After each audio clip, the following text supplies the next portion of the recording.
So hello guys, hello, welcome to the vlog or to the video. So ngayon pag-uusapan natin yung 5 best loaning apps na pwede nyo gamitin here in the Philippines. And so, tara, samahan nyo. Let's go. So ngayon kay Digito, sisimulan natin dahil siya ang ating number 1. And kung may inahanap nyo yung link Digito, nasa description sa baba. Okay, let's go. So ngayon pupunta na tayo ngayon kay Digito. So kung makikita natin at the first place, ayan, makikita nyo ano yung mga hinihingi niya. Let's say name natin, basic information. Then if we will proceed, tuloy-tuloy lang, i-fill up natin. Then yeah, kagandahan kay Digito is pwedeng tayong pumili ng ating preferred banking, which is pwede ang e-wallet. So let's say gusto mo GCash, andyan si GCash, available siya. Then if ever naman na payment period, ang highly suggested is within 7 days kasi if magtutuloy-tuloy ka, tataas yung interest. So highly suggested na before ka talaga mag-loan is alam mo yung kung kailan mo ibibigay agad yung pera para hindi tumataas yung interest at hindi lumalaki yung binabayaran natin. So sa pros and cons naman ni Digito, so ito yung mga nalista ko or napansin ko lang on my own experience.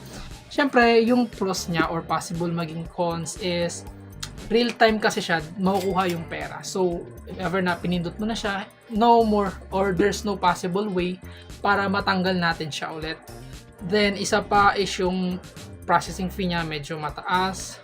Depende naman to sa amount na kukunin mo. Pero every time na maglo-loan kayo, hindi naman palagi na tawag dito is maximum agad yung makukuha natin. So mag-start sa pinaka-minimum, let's say 10,000, ganyan.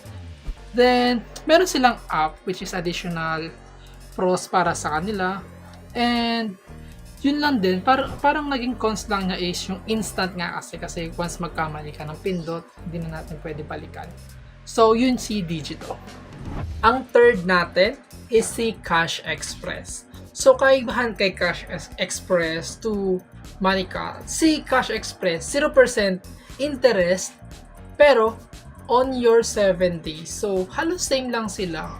Pinagkaibahan nga lang siguro may limit siya na hanggang 7 days ka lang, ganyan. Pero ang kagandahan din naman, at least may 0% interest ka. So, mag-start na tayo and follow the steps here. As you can see, mga photos dito. Yeah.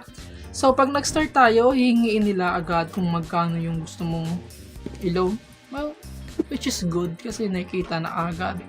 Then, verification code. Yan, medyo nahirapan ako dito kasi there are cases na hindi agad siya napasok. Ewan ko, siguro sa device ko na lang siya. Then, input tayo ng mga personal details natin. Address, yan. Ano yung reason mo for loaning. Then, supporting details na lang siguro like banking account. So, ang pros na nakikita ko dito kay Cash Express is yung 0% interest niya in 7 days. So, ibig sabihin, which is good din naman kasi lalo na kung alam mo na kailangan mo lang talaga ngayon na short ka pero later on magkakaroon ka, which is good. Then kaso pag pinaabot mo na siya 14 days, it's doon na siya magkakaroon ng additional charges, pero still it's a good for have a 1 week na pagitan. And also, one ID needed siya. And also, may app siya. Tulad nung first one natin, si Digito, tsaka si MoneyCut for their fast transaction. Ang cons lang siguro niya for me is medyo mataas din yung processing fee niya at tsaka yung interest. Katulad siya ni MoneyCut. So, pero overall, goods rin naman siya. So, isa lang masasabi ko dyan, every time na maglo-loan ka, think wisely, wag tayo basta-basta. So, let's proceed na agad. Si MoneyCut. So, kay MoneyCut, kung makikita natin dito, check nyo lang to, sabi dito is 0% in your first transaction. May terms and conditions sila. Then, mag-fill out tayo ng mga datas natin. Then, interesting tong part kasi how to address you. So, Mr. or Mrs. Then, syempre, lalaki ako. Try natin maging babae. So, Mrs. tayo ngayon. Then, birthday, other info, emails natin. Yeah. And sa mga ID, napansin ko dito, nang hingi sila ng either SS, UMID PIN, driver's license, or passport.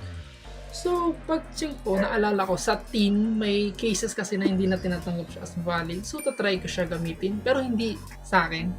Which is sa pangalan ng mother ko. Kasi yun yung nilagay ko at the first place. Yeah, ang dami niyang hinihingi. kung ma-check nyo. Like, akala mo tatakbuhan mo siya.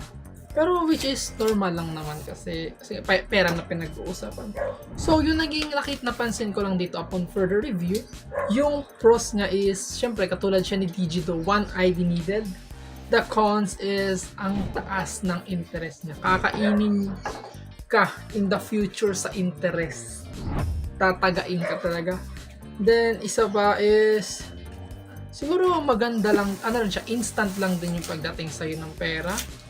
So, yun lang yung nakikita ko na pros and cons niya. And also, may app siya, which is good kung ayaw mo mag-browser, ganyan. So, additional cons, siguro yung napakadami nilang requirements na hinihingi, na parang walang tiwala sa'yo. Pero overall, normal lang naman siya. So, for me, di ko pa sure si Monica.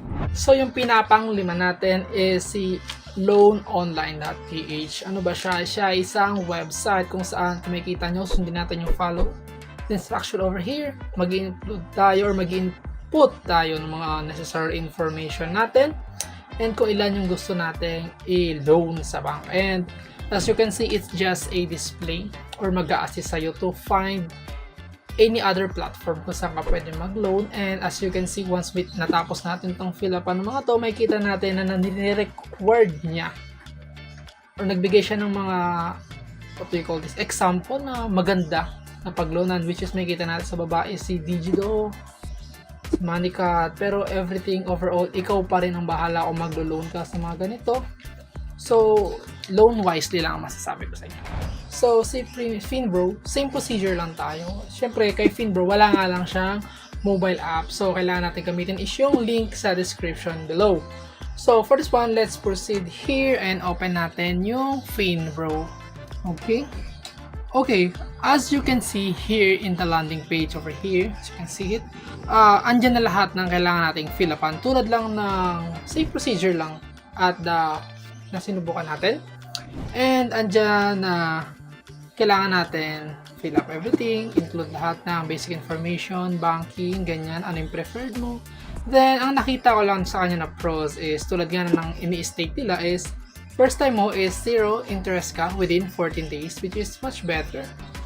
Kasi yung previous view natin is 7 days lang siya, diba? Tapos yung isa naman is 0 interest at the first. Ito naman is in the 14 days.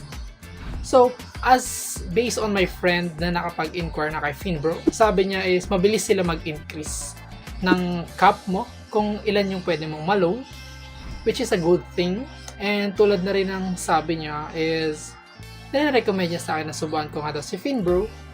Kasi yung interest din nila is hindi gaanong kataasan, mababa nga lang.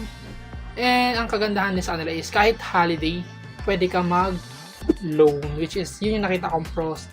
Ang cons lang nga siguro is, yun nga, for me, don't have an application.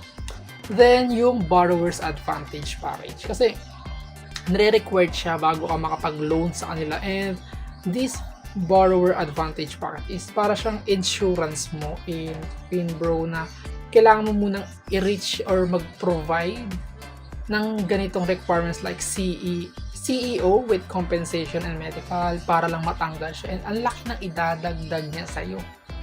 So, yun lang yung cons na nakikita ko kay Finbro. Pero overall, goods naman siya. Pero, no. So, to sum up, yan yung 5 best apps na pwede kong isuggest sa inyo kung gusto nyo mag-start pa lang na mag-loan. And, tulad ng aking laging paalala, loan wisely. Kung hindi natin kaya bayaran, huwag tayo mag-loan kasi pangalan natin maapektuhan and mahirap ang magkautang. And again, you can check everything in the description below. And that's all. Goodbye. Don't forget to like and subscribe.